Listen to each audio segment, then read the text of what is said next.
اهدنا الصراط المستقيم. السلام عليكم ورحمة الله وبركاته.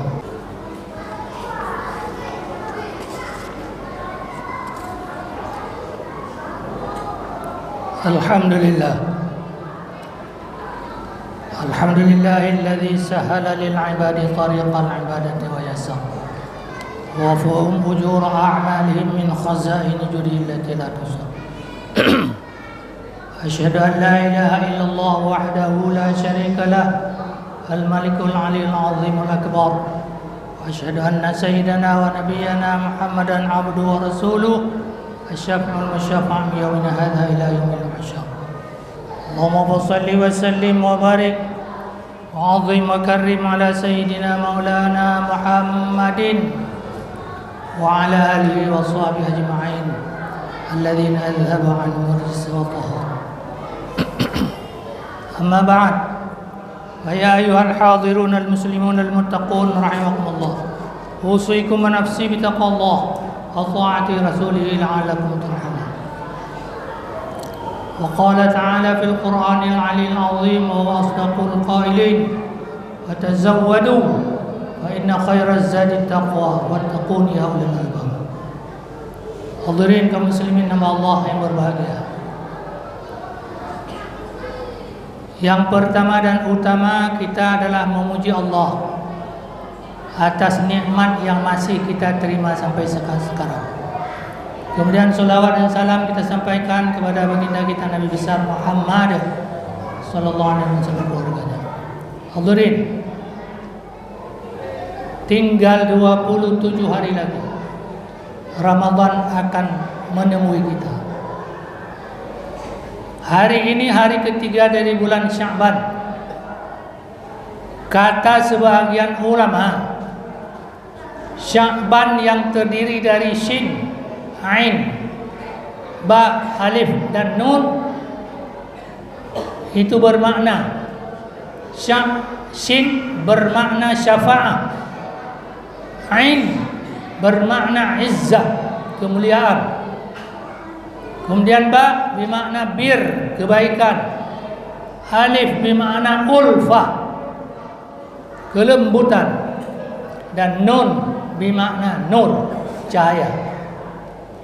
Bagaimana kita seorang mukmin bisa mendapatkan kelima hal ini?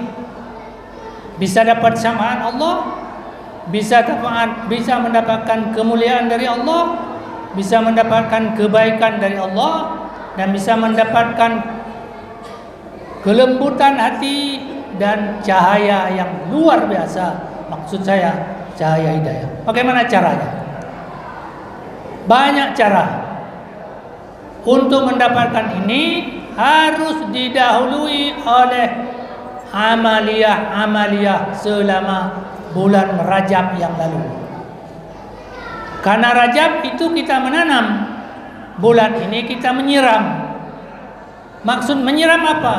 Untuk mendapatkan nilai yang 5 tadi kita banyak menyiram. Apa yang disiram? Amal-amalan yang baik.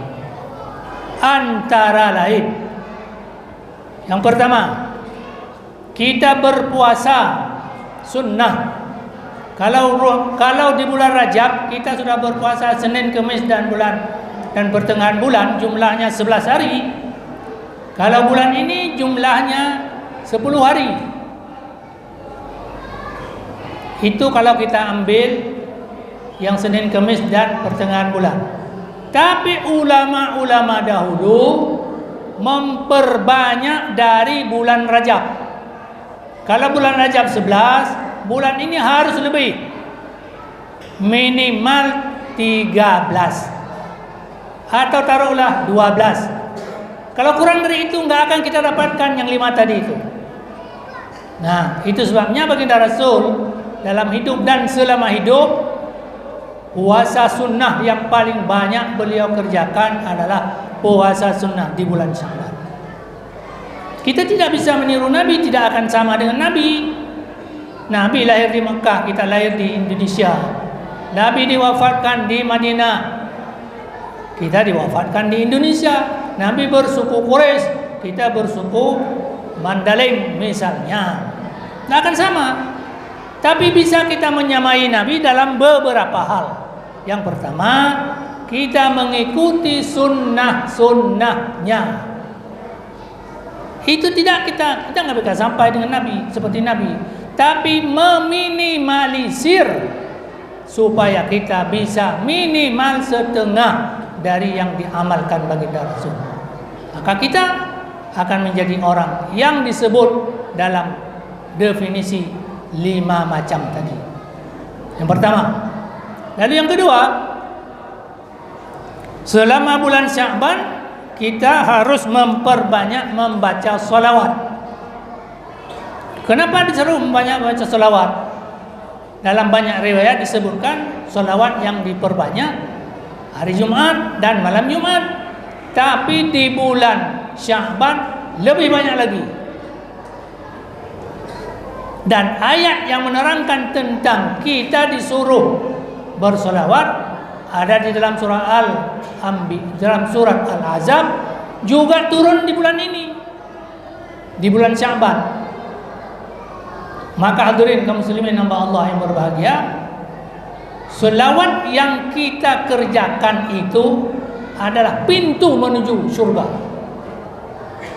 Banyak cara dan redaksi daripada selawat. Selawat yang paling khusus atau selawat khususiyah itu yang paling pendek. Bunyinya sallallahu ala Muhammad. Maka itu sebabnya seseorang yang berselawat satu kali dibalas 10 kali. Yang balas apa? Allah. Kalau kita baca 10 dibalas 100 oleh Allah. Kalau kita baca 100 dibalas menjadi lebih dari itu. Dalam hadis dia katakan, kalau orang itu membaca 100 kali saja dalam sehari semalam, nanti di akhirat dia akan ditempatkan bersama orang yang mati syahid. Kita masih syahid lewat baca sholawat saja sudah sama. Maka itu sebabnya sholawat ini adalah yang pertama Allah yang mengerjakan sholawat. Sholawat Allah kepada Nabi Muhammad bagaimana bentuknya? Beliau memuliakan Nabi karena ibadahnya kuat, kemudian akhlaknya bagus. Jadi Allah berselawat modelnya seperti itu. Lalu yang kedua, selawat Allah Subhanahu wa taala kepada Nabi yaitu merahmati dan mengampuni Nabi.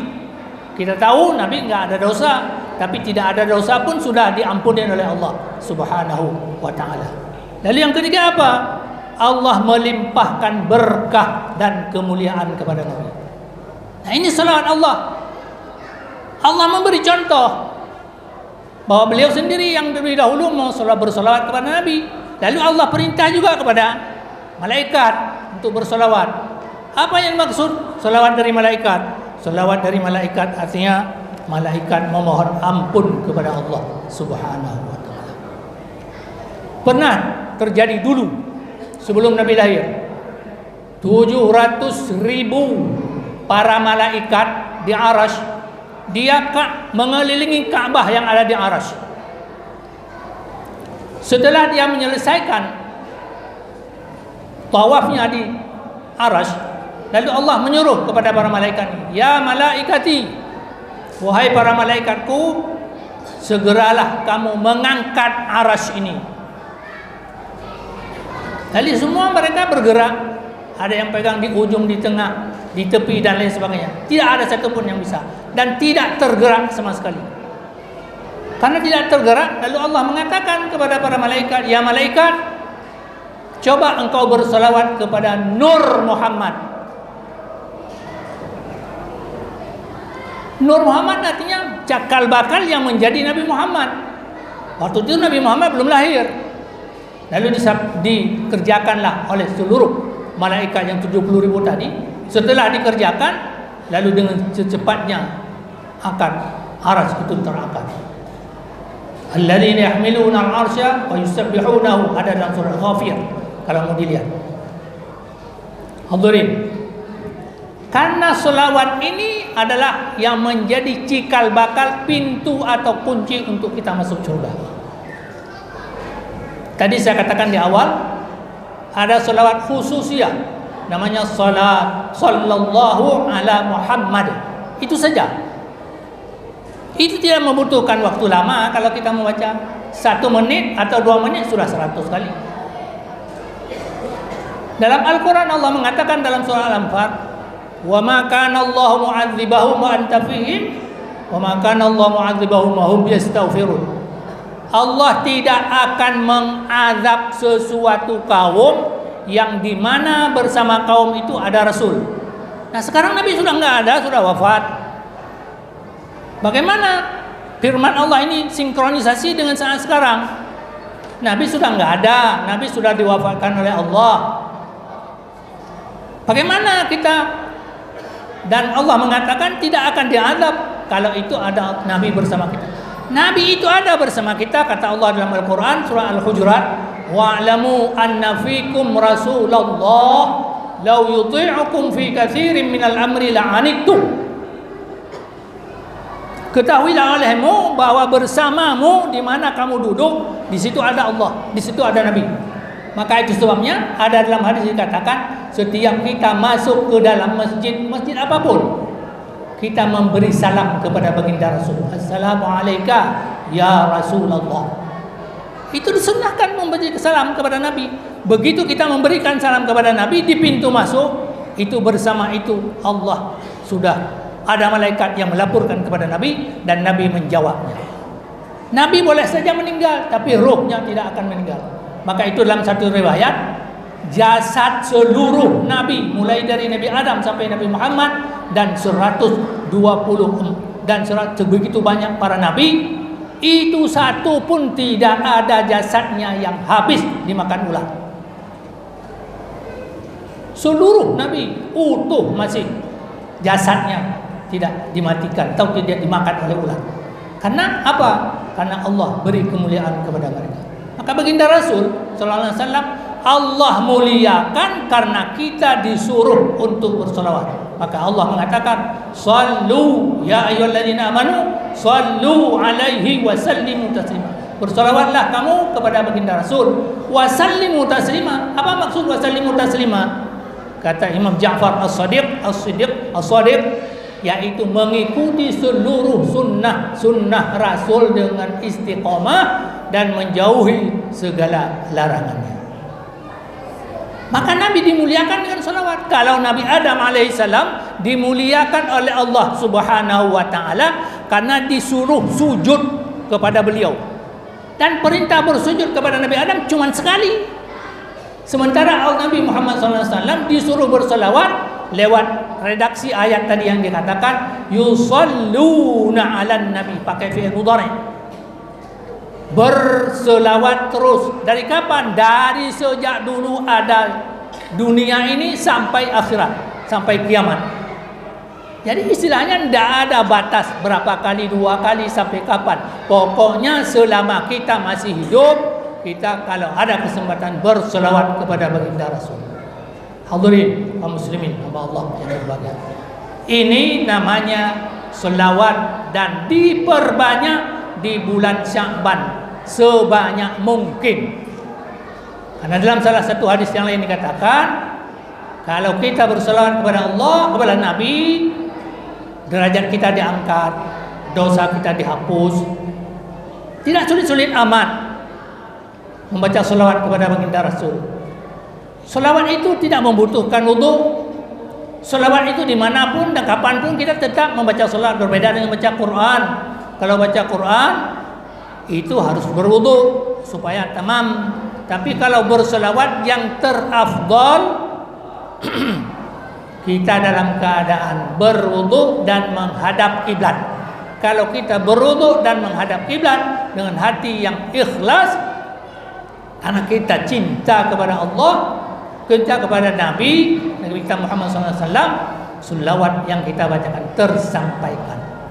Maka itu sebabnya orang yang miskin bisa kaya dengan selawat, sebab selawat. Orang nggak punya duit bisa haji gara-gara selawat. Orang dalam keadaan sakit langsung sembuh gara-gara selawat. Jadi selawat ini luar biasa. Kata dalam hadis, kata baginda Rasul Nabi Muhammad SAW, hayati, hidupku nikmat bagimu, dan matiku juga membawa nikmat bagimu. Hadirin, lalu yang ketiga, apa yang kita kerjakan di bulan Sya'ban? Nanti ada yang disebut nisfu Sya'ban, tanggal 14 malam 15 dari bulan Sya'ban. Di malam nisfu Sya'ban itu Allah kasih kemuliaan sama mulianya seperti mulianya malam Jumat, sama mulianya seperti mulianya malam 2 hari raya, dan sama mulianya seperti mulianya di awal bulan Rajab. Karena pada malam nisfu Sya'ban itu kita dilaporkan seluruh amal tahunan kita, dilaporkan malam itu kepada Allah. Setelah dilaporkan, lalu diberi kita istilahnya raport baru, catatan baru. Kalau kita ingin menikmati raport yang selama setahun itu bagus, maka di bulan Sya'ban, khususnya di nisfu Sya'ban, diramaikan dengan ibadah-ibadah yang sudah ditentukan. Ibadah mana? Baca Quran, berselawat yang banyak, kemudian iktikaf. Kalau di rumah, lalu membaca Al-Quran dan terus membaca Al-Quran. Hadirin kaum muslimin hamba Allah yang mulia. Maka itu sebabnya malam nisfu Sya'ban sering diistilahkan oleh para ulama disebut juga dengan Lailatul Takfir, malam pembebasan dari semua dosa yang pernah kita kerjakan selama dosa itu kecil, selama dosa itu dosa enteng-enteng. Hadirin kaum muslimin.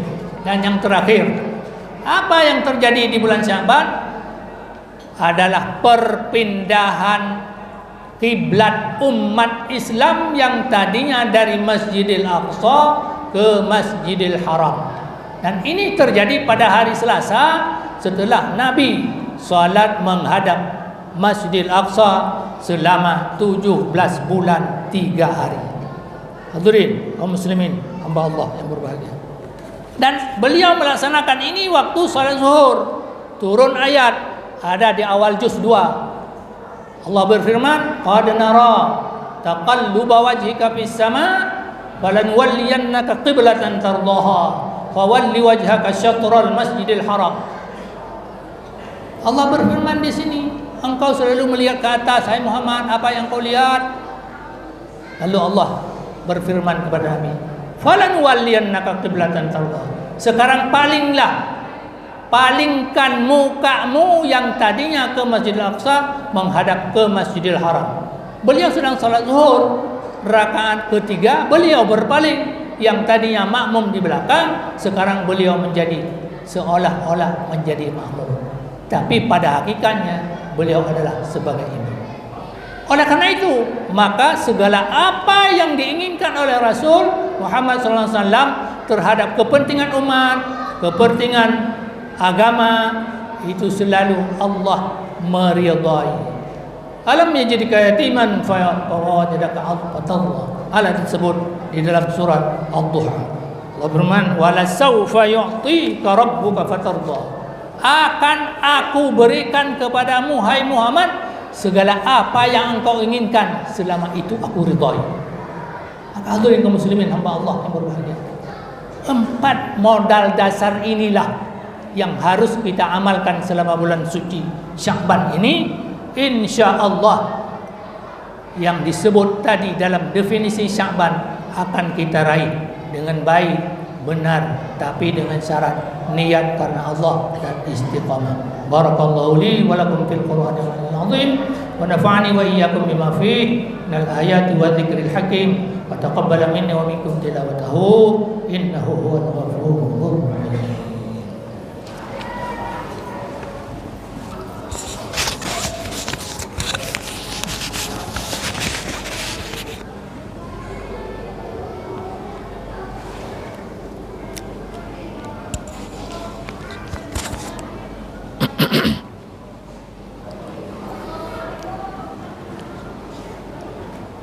Alhamdulillah, asyhadu an la ilaha illallah wa asyhadu anna Muhammadar Rasulullah.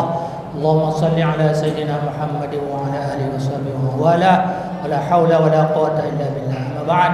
Ya ayyuhal hadirun al-muslimun al-muttaqun rahimakumullah, usikum wa nafsi taqwallah wa ta'ati rasulillah. Hadirin, suatu ketika kesayangan Nabi Abu Bakar bertanya kepada Nabi, "Ya Rasul, alimni du'an fil salat." Ajarkan satu doa kepadaku yang doa itu aku baca dalam salat. Tidak ada satupun dari para sahabat yang diajarin doa ini kecuali Abu Bakar radhiyallahu. Lalu qul, Nabi mengatakan kepada Abu Bakar, ya Abu Bakrin, bacakan doa ini. Doa ini kamu baca setelah innaka hamidum majid. Bunyinya apa? Allahumma inni zalamtu nafsi faghfirli dzambi fa innaka la yaghfiru dzunuba illa anta. Faghfirli maghfiratan min indika warhamni innaka antal ghafurur rahim. Ini hadis sahih Bukhari dan Muslim.